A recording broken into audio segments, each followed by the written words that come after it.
ਉਹਦੇ ਲਈ ਅੱਜ ਤੁਹਾਨੂੰ ਇਸ ਵਾਸਤੇ ਬੁਲਾਇਆ ਗਿਆ ਹੈ ਕਿ ਆਪਣੇ ਤੁਹਾਡੇ ਜਿਹੜੇ ਕੋਈ ਇਤਰਾਜ਼ਾਤ, ਕੋਈ ਸਬੂਤ, ਜੋ ਕੁਝ ਵੀ ਤੁਸੀਂ ਦੇਣਾ ਚਾਹੁੰਦੇ ਜੇ, ਲਿਖਾਉਣਾ ਚਾਹੁੰਦੇ ਜੀ, ਉਹ ਲਿਖਾ।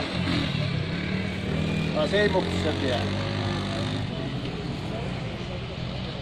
ਇਹ ਜਨਾਬ ਕਿਸ ਰੇਟ ਤੇ ਸਾਡੇ ਕੋਲ ਲੈ ਰਹੇ ਹੋ? ਸਾਨੂੰ ਇਹ ਵੀ ਗੱਲ ਦੱਸੋ। ਪਹਿਲਾਂ ਇਤਰਾਜ਼ ਤੇ ਦੇ ਲਓ ਤੁਸੀਂ, ਪਹਿਲਾਂ ਸਾਨੂੰ ਰੇਟ ਦੱਸਣਗੇ ਤਾਂ ਅਗਲਾ ਇਤਰਾਜ਼ ਦੀ ਗੱਲ ਕਰਨਾ। ਬਿਲਕੁਲ ਠੀਕ। ਸਾਨੂੰ ਪਤਾ ਤਾਂ ਲੱਗੇ ਸਾਨੂੰ ਕਿਸ ਰੇਟ ਤੇ ਦੇ ਰਹੇ ਹੋ। ਅਵਾਰਡ ਬਾਅਦ ਦਾ ਮਾਮਲਾ ਹੈ, ਪਹਿਲੇ ਬਾਅਦ ਦਾ ਬਿਆਨ ਨਾਲ ਸਾਰੇ ਇੱਕ ਚੀਜ਼ ਦਾ ਪਤਾ ਹੀ ਨਹੀਂ। ਐਲੀਗੇਸ਼ਨ ਕੀ ਹੈ ਉੱਤੇ ਅਸੀਂ ਕੀ ਇਤਰਾਜ਼ ਬੋਲ ਕੇ ਪਾਉਂਦੇ ਹੋ ਸਾਨੂੰ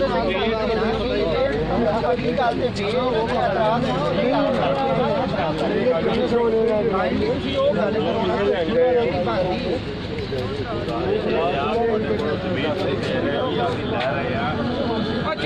ਆਪਣੀ ਡਿਮਾਂਡ ਰੇਟ ਦੇ ਨਾਲ ਵੇਚਣੀ ਹੈ। ਅਸੀਂ ਫਿਰ ਤੋਂ ਦੱਸਾਂਗੇ ਯਾਰ ਅਸੀਂ ਇਸ ਰੇਟ ਨਾਲ ਲੈਣੀ ਹੈ। ਪਹਿਲੇ ਜਿਹੜਾ ਮਾਲਕ ਹੁੰਦਾ ਉਹਨੇ ਆਪਣੀ ਡਿਮਾਂਡ ਦੱਸਣੀ ਹੁੰਦੀ ਆ। ਉਸ ਤੋਂ ਇਲਾਵਾ ਫਿਰ ਅੱਗੇ ਜਿਸ ਕਿਸੇ ਨੇ ਖਰੀਦਣੀ ਆ, ਅਕਵਾਇਰ ਕਰਨੀ ਆ, ਫਿਰ ਉਹਨੂੰ ਦੱਸਣਾ ਹੁੰਦਾ। ਜਨਾਬ ਤੁਸੀਂ ਜੋ ਵੀ ਸਹੂਲਤਾਂ ਕਰਨਾ ਸੀ ਨਾ ਕਰ ਦਿੱਤਾ ਹੈ। ਤੁਸੀਂ ਰੇਟ ਸਾਡੀ ਜ਼ਮੀਨ ਦਾ ਲਾ ਦਿੱਤਾ ਹੈ। ਇਹ ਤਾਂ ਸਾਨੂੰ ਕਿਉਂ ਨਹੀਂ ਦੱਸਦੇ ਕਿ ਸਾਡੀ ਜ਼ਮੀਨ ਦਾ ਕੀ ਰੇਟ ਹੈ? ਦੁਕਾਨ ਵਾਲੀ ਕਸਰ ਹੈ। ਫਿਰ ਸਾਨੂੰ ਦੱਸੋ ਨਾ ਸਾਡੀ ਜ਼ਮੀਨ ਦਾ ਰੇਟ ਲਾਇਆ ਕੀ ਜੇ, ਤਾਂ ਅਸੀਂ ਵੇਖ ਕੇ ਤੋਂ ਉਸ ਤੋਂ ਬਾਅਦ ਸੋਚੀਏ ਕਿ ਅਸੀਂ ਤੁਹਾਨੂੰ ਕੀ ਆਖਣਾ ਹੈ। ਅਸੀਂ ਬਿਆਨ ਲੈਣ ਆਏ ਆ, ਪਹਿਲੇ ਤੁਹਾਡੇ ਬਿਆਨ ਵਾਰਡ ਅਨਾਉਂਸ ਸਰ ਮੇਰੀ ਅਰਜ਼ ਸੁਣੋ।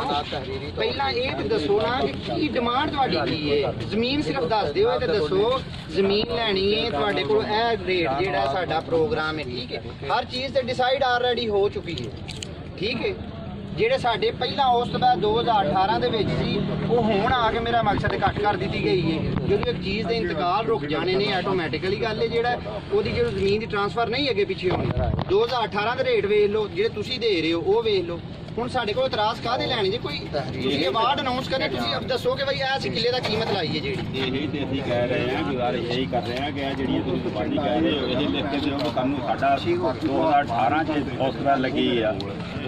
ਹੁਣ ਰੇਟ ਕਿੰਨਾ ਆ ਸਰ? ਫਿਲਹਾਲ ਰੇਟ ਕੀ ਦੇ ਰਹੇ ਹੋ ਇਹ ਦੱਸੋ ਸਰ। ਕੋਈ ਗੱਲ ਤੁਸੀਂ ਜ਼ਿਮੀਂਦਾਰ ਲੋਕ ਨੇ, ਇਹਨਾਂ ਨੂੰ ਖੁੱਲ ਕੇ ਗੱਲ ਦੱਸੋ ਜਿਹੜੀ ਵੀ ਹੈ ਤੁਹਾਡੇ ਕੋਲ। ਯਾਰ ਮਿਆਂ ਸਾਹਿਬ ਖਰੀਦ ਦੇ ਬਿਆਨ ਐਕਟ ਦੇ ਅੰਦਰ ਸਾਰੇ ਬੈਠੇ ਨੇ।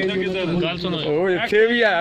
ਗੱਲ ਸੁਣੋ ਯਾਰ, ਦਾ ਨੁਮਾਇੰਦਾ ਜਾ ਕੇ ਆਪਣੇ ਇਤਰਾਜ਼ਾਤ ਲੋਕਾਂ ਕੋਲੋਂ, ਲੋਕਾਂ ਦੀ ਆਪਣੇ ਇਤਰਾਜ਼ਾਤ ਕੀ ਨੇ ਉਹ ਕਲਮ ਬੰਦ ਕਰੇ।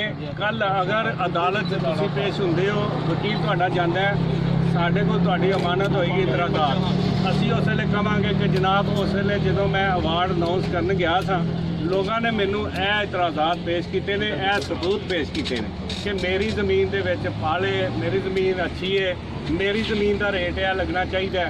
ਇਹ ਤੁਸੀਂ ਅੱਜ ਦੇਣੇ ਨੇ, ਅੱਜ ਦਾ ਟਾਈਮ ਹੈ ਤੁਹਾਡਾ। ਜਿਹੜਾ ਬੰਦੇ ਲਿਖਵਾਉਣਗੇ ਉਹ ਅਗਰ ਪ੍ਰੋਟੈਸਟ ਕਰਦੇ, ਉਹਨਾਂ ਇਤਰਾਜ਼ਾਤ ਕਰਨਾ ਹੈ, ਆਪਣੇ ਪੈਸੇ ਵੀ ਲੈ ਸਕਦੇ ਨੇ, ਅੰਡਰ ਪ੍ਰੋਟੈਸਟ ਲੈ ਸਕਦੇ ਨੇ, ਅੱਗੇ ਅਦਾਲਤ ਜਾ ਵੀ ਸਕਦੇ ਨੇ। ਔਰ ਅਦਾਲਤ ਦੇ ਅੰਦਰ ਜਦੋਂ ਮੈਨੂੰ ਪੇਸ਼ੀ ਆਏਗੀ, ਮੈਂ ਜਾ ਕੇ ਦੱਸਾਂਗਾ ਕਿ ਮੈਂ ਇਤਰਾਜ਼ਾਤ ਇਹਨਾਂ ਦੇ ਨੋਟ ਕੀਤੇ ਸਨ, ਇਹ ਇਤਰਾਜ਼ਾਤ ਸਨ, ਬੰਦਿਆਂ ਦੀ ਡਿਮਾਂਡ ਉਸ ਵੇਲੇ ਇਹ ਸੀ, ਗੌਰਮੈਂਟ ਨੇ ਰੇਟ ਮੈਨੂੰ ਪ੍ਰੋਵਾਈਡ ਇਹ ਕੀਤੇ ਸਨ। ਇਹਦੇ ਮੁਤਾਬਕ ਜਿਹੜਾ ਉਹ ਜੱਜ ਫੈਸਲਾ ਕਰੇਗਾ ਤੁਹਾਡਾ। ਇਸ ਤਰ੍ਹਾਂ ਇੱਕ ਦੂਸਰੇ ਨਾਲ ਲੜਨ ਝਗੜਨ ਨਾਲ, ਤਜਾਜ ਕਰਨ ਨਾਲ ਕੰਮ ਨਹੀਂ। ਸਿਰਫ ਮਿਸਲ ਆਪਣੀ ਕੈਂਪ ਕਰੋ। ਕਿਸੇ ਕੋਲ ਰਜਿਸਟਰੀ ਹੈ ਕਿਸੇ ਦੀ ਕਿ ਮੈਂ ਇਹਨੇ ਦੀ ਵੇਚੀ ਹੈ, ਇਸੇ ਹੀ ਪਿੰਡ ਦੇ ਵਿੱਚੋਂ ਕਿ ਉਹ ਦਿਓ, ਅਸੀਂ ਉਹ ਇਤਰਾਜ਼ਾਤ ਦੇ ਵਿੱਚ ਲਿਖਨੇ ਆ ਵੀ ਇਹ ਰਜਿਸਟਰੀ ਵੀ ਇਹਨਾਂ ਨਾਲ ਸਬੂਤ ਦਿੱਤਾ। ਸਰ ਅਸੀਂ ਇਹ ਕਹਿ ਰਹੇ ਹਾਂ 134 ਦਾ ਕੀ ਅਵਾਰਡ ਅਨਾਉਂਸ ਕਰਦੇ ਕਰੋ ਨਾ।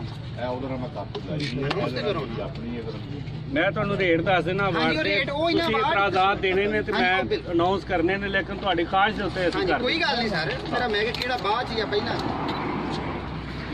ਮੇਨ ਰੋਡ ਦਾ ਤੁਹਾਡਾ ਰੇਟ ਹੈਗਾ 36 ਲੱਖ ਰੁਪਇਆ 50 ਫੁੱਟ ਤੱਕ। 37 ਲੱਖ ਰੁਪਇਆ 50 ਫੁੱਟ ਤੱਕ ਜਿਹੜੀ ਜਗ੍ਹਾ ਹੋਏਗੀ ਦੋਨੋਂ ਪਾਸੇ ਜਿਹੜਾ ਰੋਡ ਜਾ ਰਿਹਾ ਹੈ 36 ਲੱਖ ਰੁਪਇਆ ਇਹ ਤੁਹਾਡਾ ਹੋਏਗਾ ਏਕੜ ਦਾ। ਠੀਕ ਹੈ ਜੀ। ਆਫ ਰੋਡ ਦੀ ਤੁਹਾਡੀ ਕੀਮਤ ਹੈ 23 ਲੱਖ ਰੁਪਇਆ ਫੀ ਏਕੜ ਦੀ। ਲਿੰਕ ਰੋਡ ਜਿਹੜਾ ਤੁਹਾਡਾ ਉਹਦਾ ਹੈਗਾ 25 ਲੱਖ ਰੁਪਇਆ 50 ਫੁੱਟ ਤੱਕ। ਠੀਕ ਹੈ ਜੀ।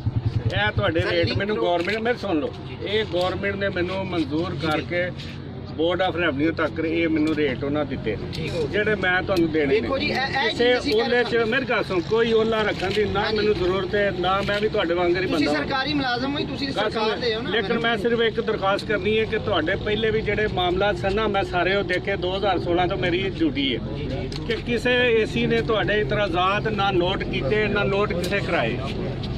ਖਾਪੋ ਤੋਂ ਇਹੀ ਰਹੀ ਅੱਜ ਤੱਕ ਗਰੰਟੀ ਕਰੈਕਸ਼ਨ 'ਚ ਤੁਸੀਂ ਵੀ ਜਾਂਦੇ ਪਏ, ਸਾਰੀ ਫੈਡਬੈਕ ਜਾਣ ਰਹੀ ਹੈ। ਕੇਸ ਜੱਜਾਂ ਕੋਲ ਲੱਗੇ ਨੇ, ਜੱਜ ਸੁਣਦੇ ਨਹੀਂ। ਜਦੋਂ ਇੰਨੇ ਬੰਦੇ ਆ ਜਾਣ ਜੱਜ ਕਿਹੜੀ ਗੱਲ ਸੁਣੀ? ਤੁਸੀਂ ਅੱਜ ਦਾ ਦਿਨ ਹੈ, ਮੈਂ ਬਾਰ-ਬਾਰ ਇਹ ਗੱਲ ਕਹਿਣੀ ਤੁਹਾਡਾ ਇੱਕ ਅਹਿਮ ਦਿਨ ਹੈ। ਤੁਸੀਂ ਅੱਜ ਤੋਂ ਬਾਅਦ ਇਹ ਇਤਰਾਜ਼ਾਤ ਜੱਜ ਵੀ ਨੋਟ ਨਹੀਂ ਉਸ ਤੋਂ ਬਾਅਦ ਕਰੇਗਾ ਤੁਹਾਡਾ ਨਹੀਂ ਕਰ ਸਕਦਾ। ਹਾਈ ਕੋਰਟ ਤੱਕ ਤੁਹਾਡੀ ਇਸ ਬੁਨਿਆਦ ਨੇ ਚੱਲਦੇ ਆ। ਅਗਰ ਕੋਈ ਬੰਦਾ ਚਾਹੁੰਦਾ ਕਿ ਮੈਂ ਨਹੀਂ ਲਿਖਾਣੇ ਤੇ ਮੈਨੂੰ ਕੋਈ ਉਹਦੇ ਤੇ ਸ਼ੁਬਾ ਨਹੀਂ ਹੈ, ਉਹ ਬੇਸ਼ੱਕ ਚਲਾ ਜਾਏ। ਹਾਂਜੀ ਤੁਸੀਂ ਦੇਖੋ ਜੇ ਆਪਣੀ ਡਿਊਟੀ ਉਹ ਤੁਸੀਂ ਅਦਾ ਕਰ। ਹਾਂਜੀ ਮੇਰੀ ਇੰਨਾ ਹੀ ਫਰਜ਼ ਹੈ, ਇਹਦਾ ਮੈਂ ਜਵਾਬ ਦੇਣਾ ਲੱਭਿਆਂ ਨੂੰ ਤੇ ਤੁਹਾਡੇ ਮਾਮਲਾਤ ਨੇ। ਅਗਰ ਕੋਈ ਬੰਦੇ ਮੁਸ਼ਤਰਕਾ ਤੌਰ ਤੇ ਲਿਖਾਉਣਾ ਚਾਹੁੰਦੇ ਨੇ ਮੁਤਫਿਕਾ ਤੌਰ ਤੇ ਸਾਡੇ ਪਿੰਡ ਦਾ ਮੇਨ ਰੋਡ ਦੀ ਕੀਮਤ ਜਿਹੜੀ ਹੈ 2 ਕਰੋੜ ਹੋਣੀ ਚਾਹੀਦੀ ਹੈ, ਪਿੱਛੇ ਜਿਹੜੀ ਉਹ ਸਾਡੀ 1 ਕਰੋੜ ਹੋਣੀ ਚਾਹੀਦੀ। ਜਿੰਨੀ ਜੋ ਤੁਸੀਂ ਲਿਖਵਾਉਣਾ ਹੈ ਉਹ ਤੁਹਾਨੂੰ ਮੈਂ ਪੜ੍ਹ ਕੇ ਸੁਣਾ ਦੇਣਾ, ਉਹਦੇ ਤੇ ਮੇਰੇ ਦਸਤਖਤ ਉਹਦੀ ਫੋਟੋ ਕਾਪੀ ਰੱਖੋ। ਜੇ ਮੇਰੇ 'ਚ ਕੋਈ ਗਲਤੀ ਹੋਈ ਤਾਂ ਫਿਰ ਤੁਸੀਂ ਅਦਾਲਤ 'ਚ ਗੱਲ ਕਰ। ਇੰਨਾ ਤਾਂ ਮਕਸਦ ਹੈ ਅੱਜ ਮੇਰੇ ਆਉਣ ਦਾ। ਇਹ ਅੱਜ ਦਾ ਡੀਸੀ ਵੀ ਮੈਂ ਵਾਂ, ਏਸੀ ਵੀ ਮੈਂ ਵਾਂ, ਡਾਇਰੈਕਟਰ ਬੋਰਡ ਵੀ ਮੈਂ ਵਾਂ। ਇਹ ਇਸੇ ਦਾ ਫੈਸਲਾ ਮੇਰੇ ਹੱਥ ਦਾ ਲਿਖਿਆ ਜਾਵੇ। ਅਗਰ ਮੈਂ ਲਿਖ ਦਾਂਗਾ ਕਿ ਕੋਈ ਮੁਤਾਸਰੀਨ ਆਏ ਸਨ, ਲੇਕਿਨ ਉਹਨਾਂ ਨੇ ਆਏ ਹੋ ਇਤਰਾਜ਼ਾਤ ਲਿਖਵਾ ਕੇ ਕੋਈ ਇਤਰਾਜ਼ਾਤ ਲਿਖਵਾਉਣ ਵਾਸਤੇ ਤਿਆਰ ਨਹੀਂ ਸੀ। ਲੋਕ ਸਾਰੇ ਆਏ ਸਨ, ਲੇਕਿਨ ਕੋਈ ਵੀ ਆਪਣੀ ਇਤਰਾਜ਼ਾਤ ਕਲਮਬੰਦ ਨਹੀਂ ਕਰਾਉਣਾ ਚਾਹੁੰਦੇ। ਸਬਮਿਟ ਕਰਨ ਦੇ ਨਾ। ਅੱਛਾ ਸਰ ਇੱਕ ਹੋਰ ਹੈ ਜਿਹੜਾ ਇੱਕ ਹੋਰ ਵੇਖੋ, ਇਸ ਤੋਂ ਪਹਿਲਾਂ ਤੁਸੀਂ 3 ਜਾਂ 4 ਪਿੰਡ ਦੇ ਅਵਾਰਡ ਲਾਂਚ ਕਰ ਚੁੱਕੇ 144 ਦੇ ਡਿਮਾਂਡ ਕਰਦਾ ਪਿਆ ਲੋਕਾਂ ਕੋਲੋਂ ਕਿ ਇੱਕ ਫਰਦ ਠੀਕ ਹੈ ਇੱਕ ਬਿਆਨੇ ਹਲਫੀ। ਨਹੀਂ ਇਹ ਨਹੀਂ ਕਰਦੇ ਸਰ ਮੈਂ ਥੋੜੀ ਜਿਹੀ ਸੁਣ ਲਓ। ਸਰ ਬਿਆਨੇ ਹਲਫੀ ਬਲੈਂਕ ਕਿਉਂ ਲੈ ਰਹੇ? ਨਹੀਂ ਮੈਂ ਤੁਹਾਨੂੰ ਦੱਸਣਾ, ਮੇਰੇ ਕੋਲ ਖਲੋ ਜਾਓ। ਇਹਨਾਂ ਦੀ ਕੋਈ ਡਿਮਾਂਡ ਨਹੀਂ ਉਹ ਆਰਡਰਡ ਆਬਜੈਕਸ਼ਨ ਹੈਗਾ ਸਾਡੇ ਤੇ।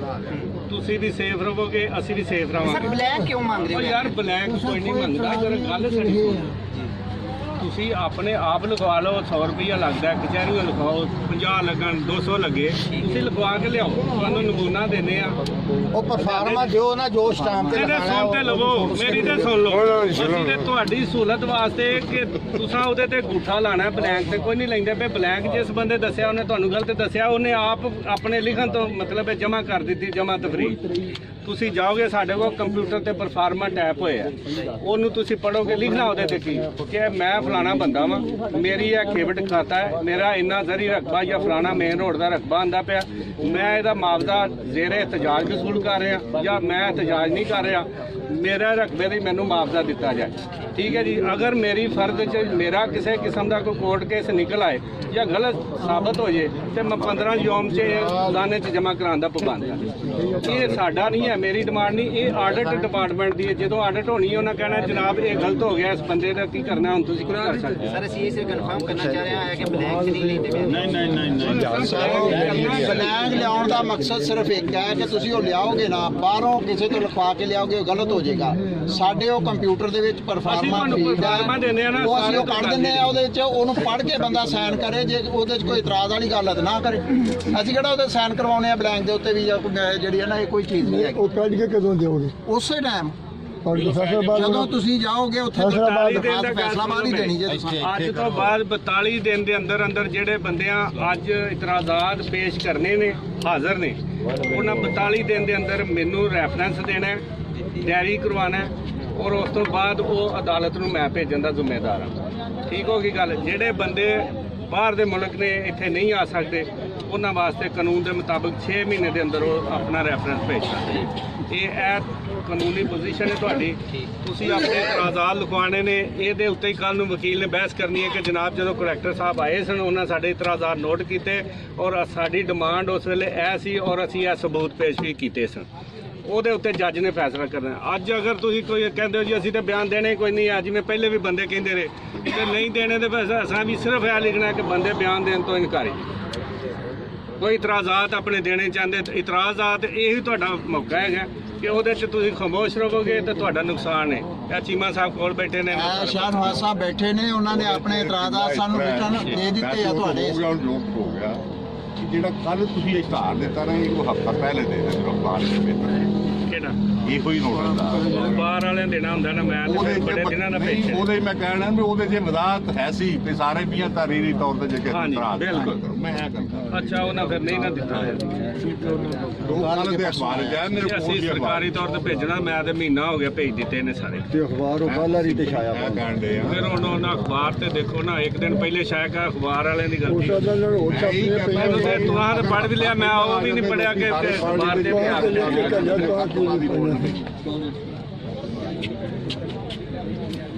ਬਾਕੀ ਤੁਹਾਡੇ ਇੱਥੋਂ ਦਰਖਤਾਂ ਦਾ ਜਿਹੜਾ ਕੋਈ ਸਟਰਕਚਰ ਬਣਿਆ, ਟਿਊਬਲਾਂ ਦਾ ਸਰਵੇ ਸਾਰੇ ਪਿੰਡ ਦੇ। ਸਾਰੇ ਦੋਵਾਂ ਪਿੰਡਾਂ ਇਹਦੇ ਚ ਅਸੀਂ ਸਾਡਾ ਨਾ ਆਬਾਦੀਆਂ ਦੋ ਆ ਨਾ। ਅੱਛਾ ਆਬਾਦੀਆਂ ਦੋ ਸੜਕੀ ਗਰਬੀ ਆ। ਆਬਾਦੀਆਂ ਦੋ ਜੇ ਵਕੀਲ ਸਾਹਿਬ ਵੀ ਦਿੱਤੇ ਨੇ ਤੇ ਇਹ ਵੀ ਸਮਝ ਲਓ ਦੋਵਾਂ ਪਿੰਡਾਂ ਦੇ ਨੇ, ਤੇ ਉਹ ਵੀ ਜੇ ਹੈ ਨੇ ਤੇ ਉਹ ਵੀ ਸਮਝ ਲਓ ਦੋਵਾਂ ਪਿੰਡਾਂ ਦੇ। ਠੀਕ ਹੋ। ਆ ਸ਼ਹਿਨ ਜੀ ਸ਼ਹਿਨ। ਅੱਛਾ, ਇੱਕ ਹੋਰ ਕੰਮ ਕਰਦੇ ਇਹਦੇ ਤੇ। ਹਾਂਜੀ ਇਹਦੇ ਤੇ ਜਿਹੜੇ ਤੁਸੀਂ ਲਾਏ ਨੇ, ਚਲੋ ਸਾਨੂੰ ਕੋਈ ਸ਼ੌਕ ਨਹੀਂ ਆਪੀ ਲਿਖਣ ਦਾ, ਜੋ ਤੁਸੀਂ ਲਿਖ ਦਿੱਤਾ ਮੈਂ ਇਹੋ ਹੀ ਨਾਂ ਰੱਖ ਦੇਣਾ। ਲੇਕਿਨ ਇਹ ਜਿਹੜੇ ਦਸਖਤ ਨੇ ਨਾ, ਇਹਨਾਂ ਨੂੰ ਗਵਰਨਮੈਂਟ ਜਾਂ ਜੱਜ ਕਿਸੇ ਬੰਦਾ, ਸਾਡਾ ਵਕੀਲ ਚੈਲੰਜ ਕਰ ਦਿੰਦਾ, ਕੰਪਨੀ ਦਾ ਕੋਈ ਬੰਦਾ ਚੈਲੰਜ ਕਰ ਦਿੰਦਾ ਕਿ ਬਸ਼ੀਰ ਦੇ ਸਾਈਨ ਹੀ ਕੋਈ ਨਹੀਂ, ਬਸ਼ੀਰ ਤੇ ਬਾਹਰ ਦੇ ਮੁਲਕ ਰਹਿੰਦਾ ਹੈ, ਉਹ ਆਪਣਾ ਅੰਗੂਠਾ ਲਾ ਦੇ ਮੇਰੇ ਸਾਹਮਣੇ, ਬਸ ਇੰਨੀ ਗੱਲ। ਜੋ ਵੀ ਤੁਸੀਂ ਦੇਣਾ ਸਾਰੇ ਬੰਦੇ ਮੌਜੂਦ ਨੇ, ਐਸਾ ਕੋਈ ਗੱਲ ਨਹੀਂ। ਸਾਰੇ ਆਪਣੀ ਸਾਈਨ ਕੀਤੇ। ਉਹ ਮੇਰੇ ਭਾਈ ਤੂੰ ਗੱਲ ਤੇ ਅੰਗੂਠਾ ਵੀ ਨਾਲ ਅੰਗੂਠਾ ਲਵਾ ਦਿੰਦੇ ਆ। ਮੇਰੀ ਗੱਲ ਨਹੀਂ ਤੁਸੀਂ ਸਮਝਦੇ। ਅੰਗੂਠਾ ਲਵਾ ਬੰਦੇ ਨਾਮ ਵੱਲੋਂ ਇੱਥੇ ਆ ਕੇ ਅੰਗੂਠਾ ਲਾਈ ਜਾਵੇ, ਦੱਸੇ ਤਾਂ ਹੋਏ ਅੰਗੂਠੇ ਤੋਂ। ਅੰਗੂਠਾ ਜਿਹੜਾ ਹੈ ਨਾ ਥੰਬ, ਇਹਦੀ ਤੇ ਤਸਦੀਕ ਹੋ ਸਕਦੀ ਹੈ, ਦਸਖਤ ਦੀ ਨਹੀਂ ਤਸਦੀਕ ਹੁੰਦੀ। ਅੱਛਾ ਚਲੋ ਇਥੋਂ ਕੋ ਪੈਣ ਤੁਸੀਂ ਲਿਖੇ ਆ ਨਾ, ਨਾ ਬੋਲੀ ਆ ਉਹ ਤੇ ਲਾਈ ਆ। ਤੁਸੀਂ ਲਿਖੇ ਨੇ, ਨਾ ਬੋਲੀ ਜਾਂਦੇ ਹੋ, ਬੰਦਾ ਆ ਕੇ ਆਪਣਾ ਅੰਗੂਠਾ ਲਾਈ ਜਾਵੇ, ਇਹਦੇ ਤੇ ਲਾਉਣਾ ਜੀ। ਤੁਹਾਡੇ ਇਤਰਾਜ਼ ਆਇਆ ਹੀ ਨਹੀਂ ਨਾ। ਲਿਆਓ ਬੈਠ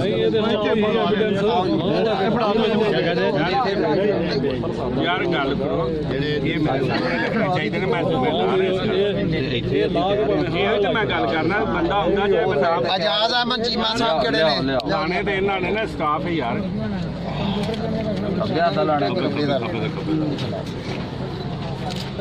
मोहम्मद अशरफ अल गुलाम मोहम्मद गुलाम मोहम्मद गुलाम हैदर ठीक है। अच्छा गुलाम मोहम्मद सरवर वाले चौधरी ਇੱਕ ਇੱਕ ਬੰਦਾ ਬੁਲਾਈ ਜਾਣਾ। ਜਿਵੇਂ ਜਿਵੇਂ ਆਵਾਜ਼ ਵੱਜਦੀ ਜਾਏ ਉਹ ਬੰਦਾ कुर्सी बैठे भी गुजरा वाले दोनों कलेक्टर साहब तो ਰਸ਼ ਪਿਆ ਰਿਹਾ ਸਾਰੇ ਸਾਰੇ मोहम्मद नवाज रोजनामा जरूर का सवाल